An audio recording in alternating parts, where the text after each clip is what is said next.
come up to me a couple weeks ago. I was doing this show. He said, "Hey man, I really like your stuff. You think you could send me a headshot and a resume?" A fucking resume? I curse at strangers. I'm gonna write that down for you. Hi, this is Jeffrey Gurian from Comedy Matters TV here at the Tribeca Performing Arts Center with Cris, Italia, the producer of this great event that we just went to in honor of Mike DeStefano. Cris is the head of development of Cringe. Who is the CEO? Patrick Milligan. Oh, really? Yes. Oh, okay. Yeah. And I thought it was the other end. So you went, and what does Paul do? Paul is our CFO. CFO. Yeah. Okay. Tell me how this came about tonight, because this was a great event that you did. Well, I mean, Mike came to us last year to produce his one-man show, and that's how we really got close. What was the name of his one-man show? When we originally workshopped it, it was called Drugs, Disease, and Death, a comedy, and we were repackaging it as a Cherry Tree in the Bronx. So when we first did our workshops, it really went well, and we started booking the show around the country. We were set to tour throughout the whole summer.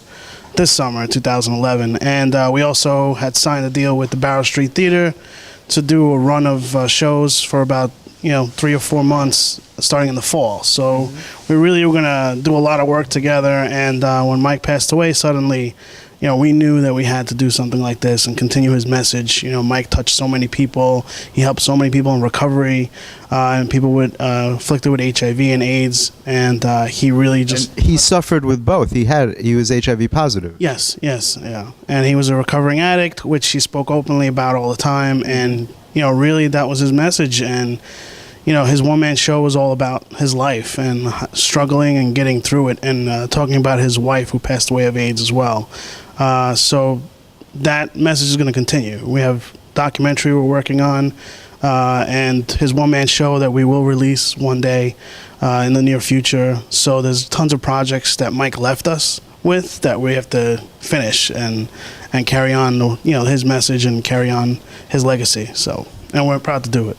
Yeah, well, he touched a lot of people, and you could tell by the amount of people that showed up for this tonight. It's such a huge thing to be able to produce a show like this, so you should feel very proud, because a lot of people came. You had a great lineup. People were very funny, and they enjoyed themselves. Yeah, I mean, it was great. I mean, I just, I want to thank Colin Quinn. That's how Italians are. You ask it, they don't even listen to your answer. They just already have it in their heads. They just say, "So how you doing, man? Good?" You're like, "Oh, I lost my job. My girlfriend broke up with me. But you're doing good, though, no?"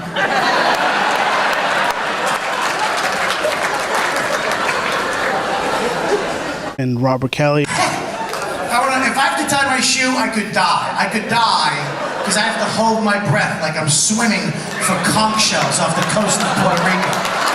That's all right? Ian Rich Voss.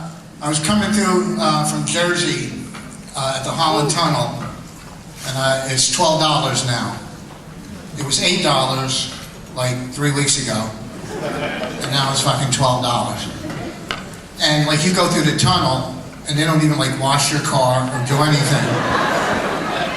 McFarlane, Eugene Mirman. I did an audition for something, and they were like, "Hey," it was set in the 1920s, and they were like, "Hey, could you wear something from the 1920s?" I didn't know what that was, so I wore a suit with a sign that just said, "Irish need not apply."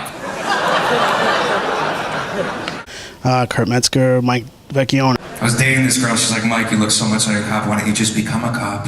I'm like, "I respect the police, I just couldn't wear a uniform to work every day." And she was like, "Why don't you just become an undercover cop?" I was like, "Well, I hate to point out the obvious here, but if I look like a cop, chances are I wouldn't be that effective undercover." She was not that smart of a girl. Everybody who was part of this, and people behind the scenes, Frank Mosca, who put together that video, his team, Harry Tarjanian, those are the people that put together the whole tribute, and they're going to be working on the documentary as well. So that's great. When do you think that'll be out? Documentary sometime late next year. And you know who I brought with me? Richie Tinkin from the comic strip. How unusual. How unusual that we're someplace together. Hard to believe. No, but you had a great story with Mike DeStefano, he pronounced it, right? DeStefano. The way I met Mike was that I used to belong to Rockland Country Club, which is a golf club. And his uncle was a member there and still is. And he came His Uncle Pete, right? Pete. And he came and asked me if I could put Mike up at the comic strip as a performer. And I said, sure, send him down. And he came down, he went up, and he was filthy. Now, so I spoke to him about that, but... Were you born again at the time? No. Not yet, but you were still filthy, even if you weren't born. Even by those standards.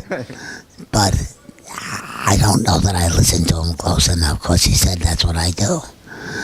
So I put him up again, I watched him, and I said, okay, that is what he does, but at least the way he does it, it's got a joke attached to it, as opposed to just getting up there and saying it. And Mike just did wonderful. And about 2 years went by, right? About 2 years went by, and then he came back? And then he came back and said, all right, look, put me back up. I have a whole thing that I do. And I put him up, and he kept going up. And they loved him. Oh, everybody loved him. I learned to love him, too. Everybody loved Mike, and he carried a powerful message, and that was his, I guess that was his path. Sure. That, you know, he helped a lot of people, and will continue to do so by you carrying his message for him. So I want to congratulate you and thank you so much for being on, and Thank you for coming. all the best.